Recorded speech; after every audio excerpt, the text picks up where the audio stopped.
ఒత్తిడిలోనూ ప్రశాంతంగా ఎలా ఉండాలో ధోనీని చూసి నేర్చుకున్నా. అన్నింటికీ ఎక్కువ స్పందించను, ఒత్తిడిని ఎదుర్కోగలను.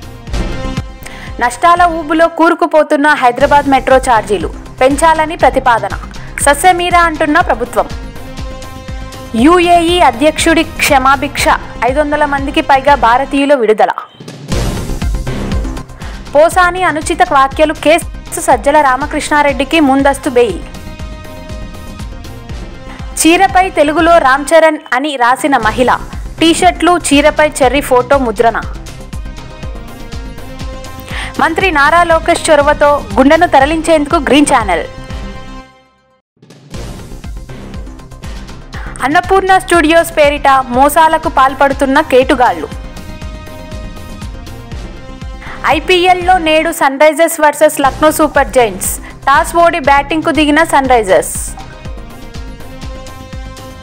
గతంలో కాంగ్రెస్ కట్టిన ప్రాజెక్టుతోనే నీటిని ఇవ్వచ్చన్న రేవంత్ రెడ్డి.